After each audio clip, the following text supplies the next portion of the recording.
Welcome to another Coach's Preseason Show here on Capeland Sports and Open Spaces Sports, and brought to you by Farm Credit of Western Kansas. And Shannon Foster joins me, the head coach of the Wheatland Grinnell Thunderhawks. And Coach, what do you expect this year? I expect a very competitive regular season. Our league is strong, but we have a lot of girls coming back, so hopefully we'll be able to compete. All right, folks, if you want to know more about the Lady Thunderhawks and their volleyball team for this coming season, you can go to OpenSpacesSports.com. Well, Shannon, let's talk a little bit about your team. You come off a state championship a year ago. Your team really peaked in late October, yes, which every coach likes. So first of all, go back and relive a little bit of that. And what did you attribute that that peaking that you had? Yeah, we had an extremely difficult sub-state here. We had Dighton coming in, and Dighton is loaded with athletes. And we had beat them earlier in the season, but then we came into sub-state and we started to roll a little bit. Then the girls got tight and started missing serves, and we had a little bit of adversity. And Dighton came back on us and actually had us at set point. And then we got a big block. And then all of a sudden, the girls just kind of relaxed and thought, okay, this is going to be fine. We're going to be able to roll through it and push through it. And then we were able to finish off the set at 26-24. And then after that, we just got on a roll. After that, I think getting the big block and being able to fight their way out of that set, being at set point, I think it really helped the girls to realize that, you know, it's never over. We don't ever have to quit. We can keep moving on it, and that really served us well in the state tournament.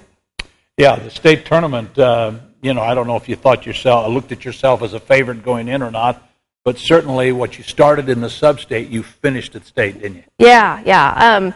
As we started to learn who had qualified for state and started getting an idea of how the pools were going to shake up, there was no doubt in my mind that we had an incredibly difficult pool. I had been keeping an eye on a lot of the teams that were in our pool. Axtell, the year before, had gotten third at state. They were returning pretty much everybody. They play in a really incredibly tough league up there. They play Centralia a lot, you know, so a lot of their losses were to what I knew were really good teams, so I knew they were going to be tough. And having Beloit St. John's in our pool, the #1 team in the state for pretty much the whole season. They had a lot of height. They had some girls that could really hit the ball. So I knew it was going to be tough, but I thought, you know, I told the girls, we have as good a shot as anybody, you know, and I told them, you don't need to be anything that, you know, you're not. You guys have all of the pieces. If you can just be yourselves and play your game, you should be able to pull through it. And amazingly, awesomely, they did. So it was fun. And so here we are for this season.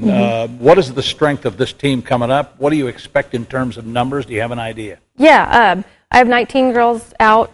We lost 2 from the state team, so pretty much the nucleus of the team is still intact. Our strength, I think, is going to be pass and serve, and that became really evident at the state tournament last year, that was kind of our strength because we were able to run points on our serve, and then the ability to pass the ball and put our hitters into good situations, and I think that's kind of where our team's going to thrive again this year. The league. This is a pretty good league that you're in. You got some pretty good teams in there. Certainly should prepare you for the postseason. Who's the favorite? You're going to have a really, I think, competitive league tournament. Oh, yeah, absolutely. I think any one of the teams really could win the league tournament. Coming to mind, Logan.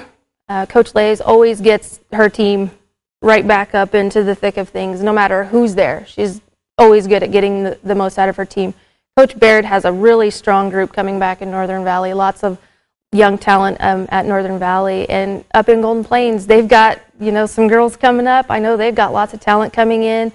So I know that they're going to be tough. And I look into our schedule, and I can't see a night where it's going to be easy. Not at all. So you've got the Gove County Classic, too. Pretty competitive, isn't it? Absolutely, yeah.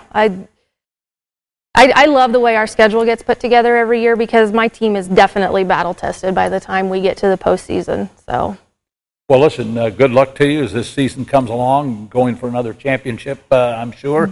And good luck to you, and Open Spaces Sports will be following you all the way. All right, thank you. All right. Coach Foster joining us here on Open Spaces Sports, brought to you by Farm Credit of Western Kansas.